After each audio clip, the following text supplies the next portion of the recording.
Varian Alpha pertama kali teridentifikasi di Kent, Inggris, menunjukkan lompatan jauh penularan. Kemudian varian Delta yang pertama kali ditemukan di India melompat lebih jauh lagi. Selanjutnya varian Beta pertama kali terdeteksi di Afrika Selatan pada awal Oktober. Varian Beta dianggap lebih mudah menginfeksi orang-orang berusia muda. Kini, Organisasi Kesehatan Dunia WHO mengumumkan adanya varian baru COVID-19 bernama Lambda.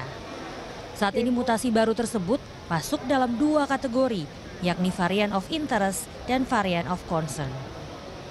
Laboratorium di seluruh dunia yang menganalisis materi genetik virus telah membagikan temuan mereka ke basis data global.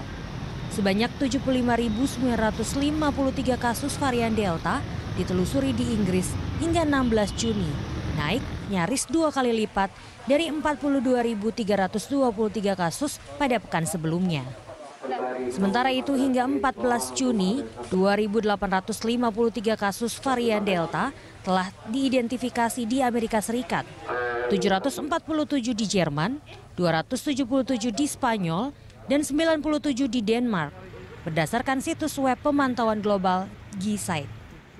Adapun di Indonesia, telah ditemukan 107 kasus varian Delta per 13 Juni menurut data Kementerian Kesehatan. Ketiga varian baru virus corona yakni Alpha, Delta, dan Beta. Jawa Tengah menjadi provinsi paling banyak temuan kasus COVID-19 dari varian baru, menyusul DKI Jakarta, Sumatera Selatan, Kalimantan Timur, dan Kalimantan Tengah, Jawa Timur, kemudian Jawa Barat, serta Kepulauan Riau, meski baru ditemukan 1 kasus. Varian virus Alpha dan varian Beta paling banyak ditemukan di Jakarta. Ya, pemirsa, varian baru COVID-19 ini ada di sekitar kita, bahkan sangat dekat. Bagaimana kita mewaspadainya? Kita akan membahasnya bersama dengan Direktur Pencegahan dan Pengendalian Penyakit Menular Langsung Kementerian Kesehatan Kemenkes, yaitu ada Ibu Siti Nadia Tarmizi. Kemudian juga bergabung bersama kami epidemiolog UNER atau Universitas Erlangga, ada Ibu Santi Martini. Saya sapa dulu Ibu Nadia dan juga Ibu Santi. Terima kasih sudah bergabung bersama kami. Salam sehat, Ibu. Salam sehat, Mbak. Ya. Selamat siang, Bu Santi. Ya, selamat siang, ya. Mbak Nadia, Mbak Popi, ya. Dokter Nadia. Selamat siang. Saya berharap kita semua dalam keadaan sehat di tengah kondisi angka COVID-19 yang terus bertambah. Kemarin bertambah sekitar 13.700. Ini agak mencengangkan dan membuat kita harusnya bisa lebih waspada lagi. Saya ke Bu Dokter dulu deh, Bu Dokter Nadia ini. Bu, ini kan Alpha, Beta, kemudian Delta, kemudian ada lagi yang baru soal COVID-19 varian Lambda. Boleh dijelasin dulu nggak, Bu, ini varian-varian baru ini yang katanya sudah masuk ke Indonesia seperti apa? Ya, jadi memang kalau kita melihat ya, kita tahu bahwa virus ini memang selalu melakukan mutasi untuk mempertahankan keberlangsungannya ya. Jadi di WHO sendiri dibagi menjadi 2 golongan besar, yaitu yang kita sebut sebagai varian of concern atau VOC dan varian of interest atau VOI ya. Kalau VOI ini adalah varian-varian yang diperkirakan secara laboratorium itu terjadi perubahan yang tentunya memberikan dampak terhadap kejadian daripada perjalanan penyakit COVID-19. Tapi yang perlu kita harus waspadai adalah varian of concern ini ya. Nah, di Indonesia itu sudah kita temukan ya varian ini, yaitu varian Alpha atau yang dulu dikenal dengan varian Inggris B117 itu di bulan Januari, kemudian varian B1351 atau varian Beta atau dulu dikenal dengan varian Afrika Selatan itu juga di akhir Januari 2021. Dan terakhir yang kita temukan ini adalah varian B1617 atau varian dari Delta yang ditemukan di awal April ya. Kemudian ini yang kita kenal dengan varian India, dan memang saat ini adalah varian ini yang paling mendominasi varian yang ada di Indonesia. Oke, Bu Dokter, apa bedanya? Apa tingkatnya kalau misalnya bisa dijelaskan gitu ya? Alpha, Beta, kemudian Delta, kemudian Lambda. seberapa besar concern dan kekhawatiran akan beberapa jenis ini? Karena banyak sekali hal yang beredar di masyarakat soal misalnya Alpha katanya ini cepat menular tapi tidak mematikan, sementara yang varian lain lebih mematikan, supaya tidak berkembang isu-isu yang membuat masyarakat menjadi rancu terhadap varian-varian baru ini. Ya, tentunya mungkin kita hanya akan membatasi dengan 3 varian ya, yang artinya 3 varian ini kan yang sudah ditemukan di Indonesia, yaitu Alpha, Beta, dan Delta ya. Nah, kalau kita melihat varian yang pertama kali menjadi sedikit kehebohan di dunia adalah varian Inggris ini kan, karena dikatakan dia lebih cepat menular daripada varian yang lama. Dan itu terjadi dengan kejadian-kejadian di Inggris. Tapi ternyata kemudian varian India ini atau varian Delta ini menjadi salah satu concern yang lebih diperhatikan di dunia, karena kemudian di Inggris sendiri varian Delta ini menjadi salah satu varian yang paling banyak beredar dibandingkan dari varian dari B117. Artinya dari hasil penelitian disampaikan bahwa varian Delta ini 3 kali lebih cepat menular dibandingkan varian Alpha ya. Jadi artinya dia lebih cepat menular, walaupun kalau soal tingkat keparahan belum didapatkan bukti yang cukup. Sementara varian Afrika Selatan ini varian yang dikatakan selain dia lebih cepat menular, tetapi dampak yang ditimbulkannya adalah dia meningkatkan keparahan penyakit. Jadi tingkat keparahan itu paling cepat disebabkan oleh varian Beta ini. Oke, dari temuan Satgas COVID sendiri, dari 3 varian ini yang paling banyak begitu ya, kalau saya bisa ambil kesimpulan adalah varian Delta. Ini banyak ditemukan di mana, Ibu? Di DKI kah atau di luar DKI? Di mana yang paling banyak ditemukan? Ya, karena kemarin sampel spesimen yang cukup banyak kita ambil pada waktu kejadian Kudus. Nah, kita menemukan memang sampai saat ini dari Kudus itu ada 72 kasus ya, 62 kasus yang positif ya. Yang 10 itu ada dari beberapa daerah di sekitar Jawa Tengah. Nah, sisanya itu ada di ada di DKI Jakarta dan di Kalimantan Timur. Tapi Kalimantan Timur ini hanya 1 kasus ya, sementara di DKI Jakarta kita tahu bahwa DKI Jakarta sendiri itu sudah ada 32 kasus ya yang ditemukan. Nah, kita juga baru saja mendapatkan laporan dan saat ini dalam proses verifikasi ada tambahan varian Delta di Provinsi Jawa Barat ya. Ini sedang kita cek di Kabupaten Kerawang ya, khususnya ini disampaikan informasinya ada 25 kasus Delta yang positif.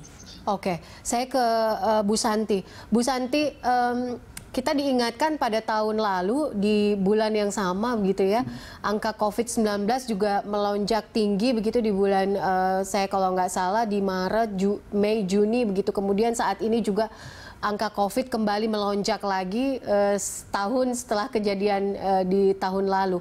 Menurut Anda apa yang salah? Apa yang harus dibenahi? Sementara kalau kita lihat sih sebenarnya masyarakat sebenarnya sudah mulai patuh prokes begitu. Tapi angka COVID-nya terus melonjak. Menurut Anda apa yang salah? Baik, terima kasih Mbak Poppy. Jadi sebetulnya saya mau sampaikan ya. Angka melonjak pada bulan April tahun lalu itu sebetulnya relatif ya, dalam artian kapasitas pada waktu itu kapasitas rumah sakitnya juga terbatas ya. Tapi seiring dengan tambahnya kasus akhirnya ditambah kapasitas rumah sakitnya sehingga akhirnya menjadi tidak lagi di luar dari kapasitas tersebut. Tapi yang saya ingin sampaikan, yang pertama adalah kenapa kok sekarang kita juga mengalami hal yang sama. Padahal kemarin kita sudah sempat turun kan, mulai akhir Februari itu udah turun 10.000. Tapi sejak Maret sampai April itu memang sampai Mei kita pada angka 4.000, 6.000, 8.000. Tapi kemudian pada bulan akhir Mei naik lagi dan akhirnya kemarin sampai hampir 14.000. Nah ini kalau kita perhatikan tadi sudah disampaikan oleh Dr. Nadia, adanya varian mutasi baru yang masuk di Indonesia, yang mana ini juga sudah kita ketahui. Dan sebetulnya ini juga sudah diprediksi oleh para ahli kan sejak tahun lalu. Karena karakteristik dari virus ini yang jenisnya mRNA itu kan sangat mudah mutasi. Nah ini sebetulnya kan sudah sudah diprediksi dan mestinya kan sudah diantisipasi ya seharusnya. Kalau ini bakalan, kalau tidak ada upaya-upaya yang cukup komprehensif, ini bakalan masuk ke Indonesia ya. Mungkin ini pelajaran juga bagi kita. Kenapa ini bisa masuk? Tentunya kan pemerintah Indonesia tidak pernah melakukan border itu ditutup kan dari dulu, ya kan? Sehingga akhirnya orang dari luar itu yang dulunya varian ini hanya ada di Inggris, yang mana varian ini hanya ada di India, karena kita nggak pernah tutup border itu, ya akhirnya masuklah ke Indonesia. Dan itu ditunjang dengan perilaku terhadap prokes yang mungkin masyarakat itu sudah hampir setahun kok ini masih tetap situasinya seperti itu. Mungkin ada kelelahan ya, fatigue apa, pandemic fatigue apa istilahnya ya, sehingga masyarakat juga bosan yang harusnya pakai masker tapi kemudian akhirnya dilepas maskernya. Dan kita sudah tahu tadi seperti disampaikan oleh Dr. Nadia bahwa karakteristik dari varian baru ini mudah menular. Nah ini padahal sebetulnya dengan adanya pengetahuan tentang COVID-19 ini yang bisa dicegah dengan menggunakan masker, artinya kan sebetulnya kita sudah tahu nih pencegahannya kan, dan itu bukan hal yang sulit kan sebetulnya, karena masker tersedia di mana-mana, kita bisa, jadi maksudnya kita bisa akses ya, dan bahkan membuat sendiri juga bisa. Nah ini tinggal kita sampaikan kepada masyarakat untuk patuh terhadap penggunaan masker ini, terutama kalau dia keluar rumah, kalau dia berinteraksi dengan orang lain. Nah itu yang perlu disampaikan. Dan juga ada hal lain sebetulnya yang ini akan lebih mendukung untuk rantai penularan ini putus, yaitu jaga jarak, ya kan? Menjaga jarak itu menjadi lebih menurunkan risiko lagi. Ya. Dan kadang masyarakat tidak hanya menjaga jarak, yaitu tadi kerumunan yaitu yang harus dihindari juga, gitu Mbak Popi ya. Jadi itu sebetulnya upaya pencegahannya sudah diketahui sejak awal, hanya masalahnya yaitu tadi masyarakat mungkin ya karena ini sudah lama bosan, terus kemudian dia lelah ya, sehingga tidak patuh lagi, sehingga harus ada upaya yang sifatnya lebih sistematis. Jadi tidak hanya mengandalkan kepatuhan masyarakat dari dirinya sendiri, tapi juga harus didukung oleh regulasi atau sistem yang ada di luar itu yang memaksa orang menjadi harus patuh. Oke, baik. Harus ada upaya yang lebih sistematis lagi. Harus ada regulasi yang membuat orang lebih patuh lagi. Menurut Bu Santi, sejauh ini apa yang diterapkan oleh pemerintah pusat ataupun pemerintah daerah begitu kurang bisa memaksa orang-orang untuk sadar akan prokes? Ya, sebetulnya kita tahu ya kayak di Surabaya ini ada denda untuk ini ya diterapkan, tapi dalam pelaksanaannya juga tidak seperti yang diharapkan ya. Mungkin di daerah lain juga seperti itu, karena kan kita tahu ada Inpres itu, kalau nggak salah nomor 6 tahun 2020 di bulan Agustus ya, dikeluarkan oleh Presiden yang mana memberikan kewenangan kepada daerah untuk lebih agar masyarakat patuh, boleh ada sanksi yang diterapkan. Tapi kalau kita lihat kayaknya nggak ada itu dilakukan ya kan. Baik itu terhadap mungkin Jakarta mungkin yang melakukannya, tapi yang tempat lain denda terhadap tempat yang masih membuka, tempat-tempat yang dimana kalau pada saat itu dilakukan PSBB tidak boleh membuka lebih dari jam tertentu, atau berkunjungannya atau pengunjungnya juga harus dibatasi. Kita kan nggak pernah ada ya lihat seperti itu. Nah inilah yang mungkin harus diterapkan lagi, apalagi sekarang dengan yaitu tadi varian virus yang baru yang mudah menular. Nah ini upaya-upaya seperti yang dulu pernah diterapkan pada waktu tahun lalu yaitu PSBB ini harus segera dilakukan. Jangan sampai kita mengalami lagi seperti dulu yang mana banyak tenaga medis yang meninggal ya kan, banyak yang meninggal karena tidak ditangani karena ruang ventilasinya penuh, ruang ICU-nya penuh, ventilatornya habis ya, sehingga ya nggak sampai tertangani, jadi meninggal di IGD, meninggal yang seharusnya tidak perlu ya. Kemudian juga dia seharusnya tidak perlu jatuh sakit itu kalau misalnya ada upaya-upaya yang sifatnya lebih sistematis. Baik. Nah, ini harus segera dilakukan oleh pemerintah. Oke, saya nanti akan lanjutkan perbincangan kita karena kita terpaksa jeda sebentar bersama Ibu Nadia dan juga Ibu Santi. Ya, waspada varian baru COVID-19 itulah yang menjadi topik kita pada hari ini dalam Lunch Talk. Masih bersama saya ada Ibu Nadia dan juga Ibu Santi. Bu Nadia, tadi kalau bisa kita breakdown sedikit apa yang disampaikan oleh Ibu Santi adalah kenapa varian baru ini bisa masuk ke Indonesia. Karena kita tidak totally lockdown yang membuat akhirnya varian baru ini bisa masuk. Yang kedua adalah memang mungkin karena masyarakat sudah bosan dengan aktivitas di rumah dan akhirnya loss saja untuk melakukan aktivitas dan juga mobilitas yang sangat tinggi di luar walaupun dengan standar prokes begitu. Nah, dengan kondisi saat ini kan juga sudah banyak masyarakat yang sudah divaksin. Tapi seberapa besar efektivitas vaksin yang sudah dikeluarkan oleh pemerintah untuk masyarakat ini untuk menangkal virus yang baru ini atau untuk imunitas tubuh kita, Bu? Ya, baik Mbak Popi. Jadi saya rasa memang sangat sulit ya membatasi virus ini beredar ya. Kalau kita lihat untuk varian India sendiri, bahkan kalau saat ini ya terakhir itu kalau Delta itu sudah ada 74 negara yang melaporkan ya. Bukan berarti di negara lain tidak ada, tapi setidaknya 74 negara. Nah, itu termasuk negara Australia ataupun juga negara-negara di Eropa ya. Jadi memang sangat sulit walaupun kita melaksanakan pembatasan ya. Artinya kita tahu bahwa semua pelaku perjalanan luar negeri ya memang harus membawa surat PCR yang negatif, di karantina selama 5 hari dan hasilnya juga negatif. Tapi memang kadang-kadang seperti yang kita dapatkan di Kudus ini hampir semua tidak melalui pelaku perjalanan luar negeri ya. Jadi artinya mereka tidak punya riwayat. Jadi kemungkinan penularannya lokal itu bisa saja terjadi ya.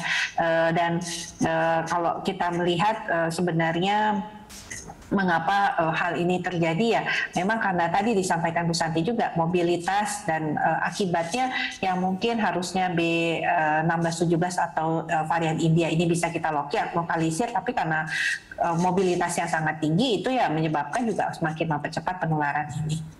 Oke, lalu bagaimana Bu, sampai sejauh ini Satgas Covid seperti apa berencananya ke depan? Karena kita tidak tahu pandemi berakhir sampai kapan, sementara angka kasus semakin tinggi, okupansi rumah sakit juga semakin luar biasa berkurang begitu. Apa yang Satgas Covid bisa usahakan dan juga lakukan untuk berdiskusi dan berkoordinasi dengan pemerintah? Iya, jadi kita kan Mbak Popi sebenarnya sudah memprediksi ya bahwa dengan adanya peningkatan mobilitas dan kendornya protokol kesehatan kemarin kan kita bisa lihat banyak kerumunan-kerumunan juga di tempat perbelanjaan, di tempat wisata, sudah pasti akan terjadi peningkatan kasus. Nah, ditambah lagi dengan adanya varian baru tentunya semakin meningkatkan terjadinya laju peningkatan kasus ini.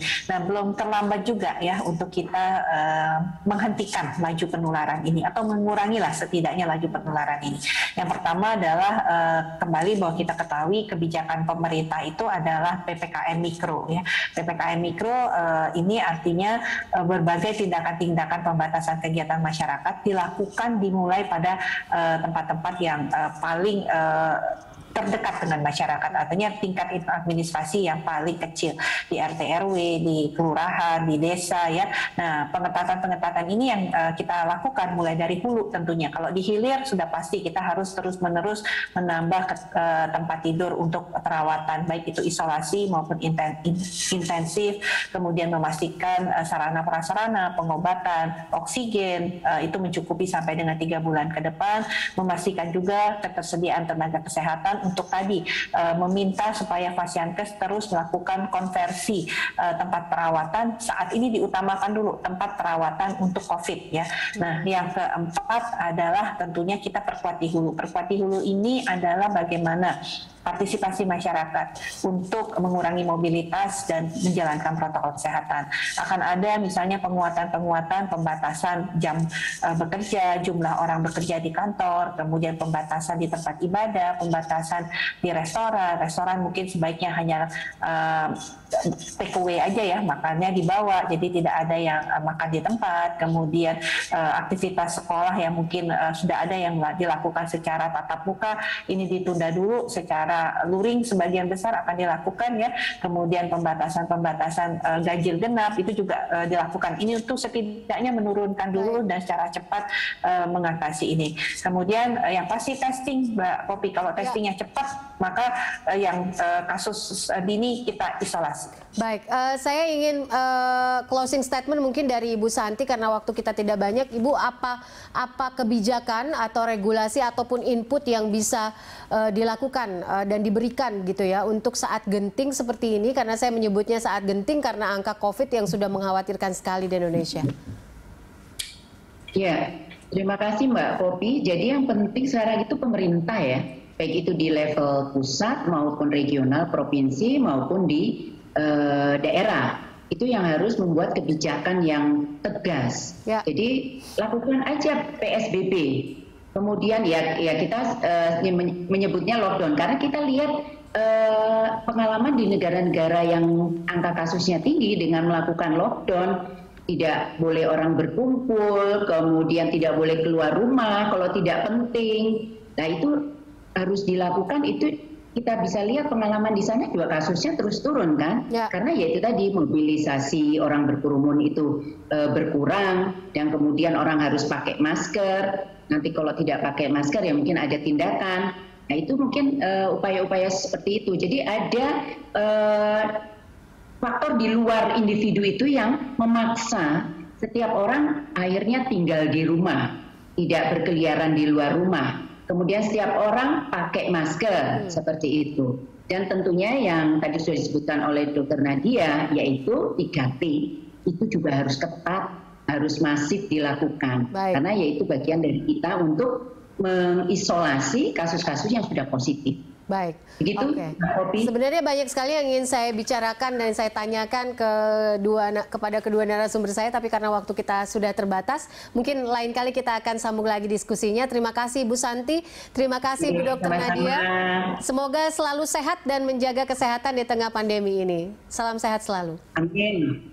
Salam sehat juga. Ya, pemirsa.